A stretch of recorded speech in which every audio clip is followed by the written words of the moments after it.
ದೆಹಲಿ ವಿಧಾನಸಭೆಯ ಗದ್ದುಗೆ ಗೆಲ್ಲೋದು ಯಾರು ಅನ್ನೋ ಪ್ರಶ್ನೆ ಈಗ ಎದುರಾಗಿದೆ. ಫೆಬ್ರವರಿ 5ರಂದು ನಡೆಯಲಿರೋ ದೆಹಲಿಯ ವಿಧಾನಸಭೆಯ ಚುನಾವಣೆ. 70 ವಿಧಾನಸಭಾ ಕ್ಷೇತ್ರಗಳಿರೋ ದೆಹಲಿಗೆ ಎಲೆಕ್ಷನ್ ಫಿಕ್ಸ್ ಆಗಿದೆ.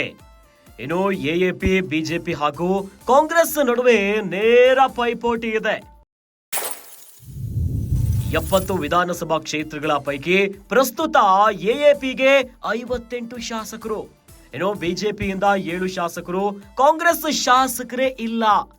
ಕಾಂಗ್ರೆಸ್ ಜೊತೆ ಮೈತ್ರಿ ಇಲ್ಲ ಅಂತ ಘೋಷಿಸಿದೆ ಆಮ್ ಆದ್ಮಿ ಪಕ್ಷ. ಇನ್ನು ದೆಹಲಿ ವಿಧಾನಸಭೆಯನ್ನ ಗೆಲ್ಲಲು ಬಿಜೆಪಿ ಭಾರಿ ಪ್ಲಾನ್ ಅನ್ನ ನಡೆಸ್ತಾ ಇದೆ. ಪ್ರಧಾನಿ ಮೋದಿ ಮತ್ತು ಗೃಹ ಸಚಿವ ಅಮಿತ್ ಶಾಗೆ ಪ್ರತಿಷ್ಠೆಯ ವಿಚಾರ ಇದು. ದೇಶ ಗೆದ್ರು ಬಿಜೆಪಿಗೆ ದೆಹಲಿಯನ್ನ ಗೆಲ್ಲಲು ಸಾಧ್ಯವಾಗ್ತಿಲ್ಲ.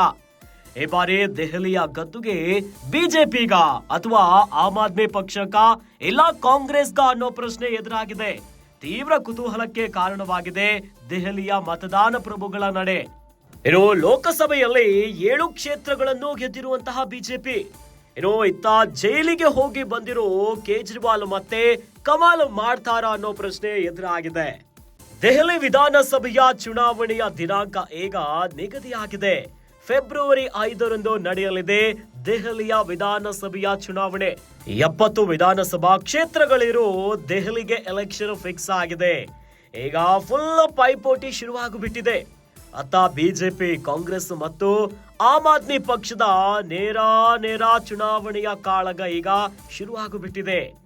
70 ವಿಧಾನಸಭಾ ಕ್ಷೇತ್ರಗಳ ಪೈಕಿ ಪ್ರಸ್ತುತ ಆಮ್ ಆದ್ಮಿ ಪಕ್ಷಕ್ಕೆ 58 ಶಾಸಕರು, ಇನ್ನು ಬಿಜೆಪಿಯಿಂದ 7 ಶಾಸಕರು, ಕಾಂಗ್ರೆಸ್ನ ಶಾಸಕರೇ ಇಲ್ಲ.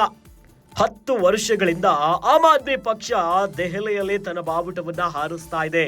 ಶತಾಯ ಗತಾಯವಾಗಿ ಕಾಂಗ್ರೆಸ್ ಅಂತೂ ಭಾರಿ ಪೈಪೋಟಿಯನ್ನ ನಡೆಸ್ತಾ ಇದೆ. ಇನ್ನು ಲೋಕಸಭಾ ಚುನಾವಣೆಗೆ ಬಂದ್ರೆ ಮೈತ್ರಿಯಾಗಿ ಕಣಕ್ಕಿಳಿತಾರೆ. ಆದರೆ ವಿಧಾನಸಭಾ ಚುನಾವಣೆಯಲ್ಲಿ ಬೇರೆ ಆಗಿನೇ ಅಭ್ಯರ್ಥಿಗಳನ್ನ ಕಣಕ್ಕಿಳಿಸ್ತಾರೆ. ಇನ್ನು ಬಿಜೆಪಿ ಅಂತ ಗಮನಿಸೋದಾದ್ರೆ ಬಿಜೆಪಿಗೆ ದೇಶವನ್ನ ಗೆದ್ರೂ ಕೂಡ ದೆಹಲಿಯನ್ನ ಗೆಲ್ಲಲು ಸಾಧ್ಯವಾಗ್ತಿಲ್ಲ. ಹೀಗಾಗಿನೇ ಮತದಾನ ಪ್ರಭುಗಳ ನಡೆಯಂತೂ ದೆಹಲಿಯಲ್ಲಿ ಬಹಳ ಒಂದು ಕುತೂಹಲಕ್ಕೆ ಕಾರಣ ಆಗಿದೆ. ಇತ್ತ ಪ್ರಧಾನಿ ಮೋದಿ ಮತ್ತು ಗೃಹ ಸಚಿವ ಅಮಿತ್ ಶಾಗೆ ಪ್ರತಿಷ್ಠೆಯ ವಿಚಾರ ಆಗಿದೆ.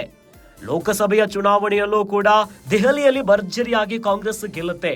ಆದರೆ ವಿಧಾನಸಭಾ ಚುನಾವಣೆಯಲ್ಲಿ ಈ ಬಾರಿ ಏನಾಗುತ್ತೆ ಬಹಳ ತೀವ್ರ ಕುತೂಹಲಕ್ಕೆ ಕಾರಣ ಆಗಿದೆ ದೆಹಲಿಯ ಮತದಾರರ ನಡೆ. ಒಂದು ಕಡೆಯಲ್ಲಿ ಆಮ್ ಆದ್ಮಿ ಪಕ್ಷ ಈಗ ಆಡಳಿತದಲ್ಲಿದೆ. ಕಳೆದ 10 ವರ್ಷದಿಂದಲೂ ಕೂಡ ಆಮ್ ಆದ್ಮಿ ಪಕ್ಷ ತನ್ನ ಕಮಾಲನ್ನ ಮಾಡ್ತಾ ಇದೆ. ಇತ್ತ ಮಾಜಿ ಮುಖ್ಯಮಂತ್ರಿ ಆಗಿರುವಂತ ಅರವಿಂದ್ ಕೇಜ್ರಿವಾಲ್ ದೆಹಲಿಯ ಮದ್ಯ ನೀತಿ ಹಗರಣದಲ್ಲಿ ಜೈಲಿಗೆ ಹೋಗಿ ಬಂದಿದ್ದಾರೆ. ಈ ಮೂಲಕವಾಗಿ ಮತ್ತೆ ದೆಹಲಿಯಲ್ಲಿ ಆಮ್ ಆದ್ಮಿ ಪಕ್ಷ ಗದ್ದುಗೆಯನ್ನ ಏರುತ್ತಾ ಅಥವಾ ಬಿಜೆಪಿಗ, ಕಾಂಗ್ರೆಸ್ಗ ಈ ಬಾರಿ ದೆಹಲಿಯ ಗದ್ದುಗೆ ಅನ್ನೋ ಪ್ರಶ್ನೆ ಈಗ ಎಲ್ಲರನ್ನ ಕಾಡ್ತಾ ಇದೆ. ಒಟ್ಟಲ್ಲಿ ಫೆಬ್ರವರಿ 5ರಂದು ದೆಹಲಿಯಲ್ಲೇ ವಿಧಾನಸಭೆ ಚುನಾವಣೆ ಫಿಕ್ಸ್ ಆಗಿದೆ.